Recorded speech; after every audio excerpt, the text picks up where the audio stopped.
원래 래퍼였던 윌 스미스. 1990년 MBC 시트콤에 출연해 인기가 높아지자 할리우드로부터 몇 개의 영화 출연 제의를 받게 된다. 엄청난 기회들이 눈앞에 펼쳐졌다. 그런데 어느 영화를 택해야 하지? 어떤 영화에 출연해 슈퍼스타가 될 수 있을까? 대부분의 배우들은 영화를 선정할 때 시나리오를 읽고 판가름하거나 감독과 동료 배우들의 면면을 살피곤 했다. 하지만 스미스는 달랐다. 전통적인 할리우드 배우처럼 생각하며 영화 선정을 한 것이 아니라 통계학자처럼 했다. 다시 말해 통계적 사고를 발휘한 것이다. 스미스가 볼 때 세계적으로 흥행하지 못한 영화에서 탄생한 슈퍼스타는 없었다. 그는 자신의 주관을 따르지 않고 우선적으로 최근 10년 동안 미국에서 최고로 흥행한 영화 10편을 고른 후 분석을 했다. 분석 결과 10편의 영화 모두 특수효과를 사용했고 9편의 영화에는 외계인이 등장한다는 것을 포착할 수 있었다. 이 통계를 바탕으로 선택하게 된 그의 첫 번째 영화가 인디펜던스 데이이며 두 번째 영화가 맨인 블랙이었다. 특수효과와 외계인이 등장하는 이 영화들은 세계적으로 대흥행을 하며 13억 명에 가까운 관객을 끌어모았다. 스미스는 똑같은 방식으로 다음 영화들도 선택했다. 결과는 경이적이었다. 미국에서만 8편 연속으로 1,000억 원 이상의 수익을 냈고 글로벌 기준으로 11편 연속 1,600억 원 이상의 수익을 내며 기네스북에도 오르게 된다.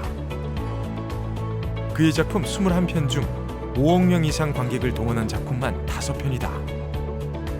1억 명 이상 본 영화는 무려 17편으로 총 관객 수는 66억 명에 이른다. 일치월장의 저자는 말한다. 스미스의 통계적 사고방식은 놀랍게도 2012년에 발행된 연구 결과와 일치합니다. 과거 영화 흥행 정도를 검토해서 설계된 미래 흥행 예측 모델이 전문가의 주관적 평가보다 흥행 여부를 더 잘 파악하는 것으로 나왔거든요. 통계적 사고를 통해 우리는 현재 상황을 더 객관적으로 바라볼 수 있고 유의미한 통찰을 뽑아낼 가능성이 훨씬 높아집니다. 이번에는 기업 사례를 살펴보자. 나에겐 차트와 그래프가 있으니 꺼져라고 적힌 스티커를 자신들의 노트북에 붙이고 다니는 사람들이 있다. 바로 구글의 인사팀원들이다. 구글은 엔지니어 회사답게 인사팀조차도 철저하게 통계적 사고로 접근한다.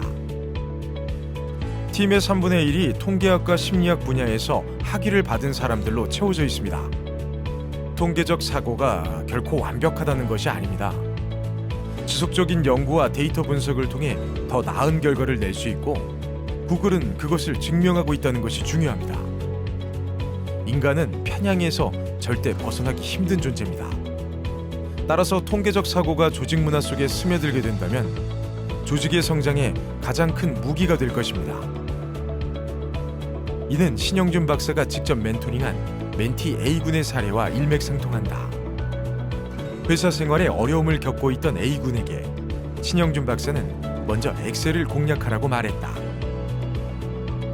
회사에 가보면 프로그래밍까지 언급할 필요도 없이 워드나 파워포인트 같은 툴조차도 제대로 활용하는 사람들이 생각보다 드뭅니다. 엑셀만 제대로 다뤄도 일의 효율을 엄청나게 올릴 수 있습니다. 정량적 통계적 수치들을 몇 번의 클릭만으로 깔끔하게 보여줄 수 있거든요. 이는 효과적인 커뮤니케이션의 밑바탕이 됩니다. A군은 몇 달 동안 악착같이 공부해서 매크로 기능을 업무에 적용할 수 있을 만큼 실력이 늘었고 반복되는 업무를 VBA를 활용해 자동화할 줄 아는 수준까지 향상시켰습니다. 그러자 주변 동료들에게 실질적인 도움을 줄 수 있었고 덩달아 대인관계까지 좋아지기 시작했습니다. 첫 호흡이 중요합니다. 통계적 사고로 숨통을 한번 튀어놓으면 그 다음부터는 여유가 생기고 객관적인 상황이 눈에 들어오기 시작합니다. 일을 잘하기 위한 8가지 원리 중 무엇보다 통계적 사고를 결코 간과하지 마십시오. 통계로 거짓말하긴 쉬워도 통계 없이 진실을 말하기는 어렵다. 수학자 안드레에스 든켈스,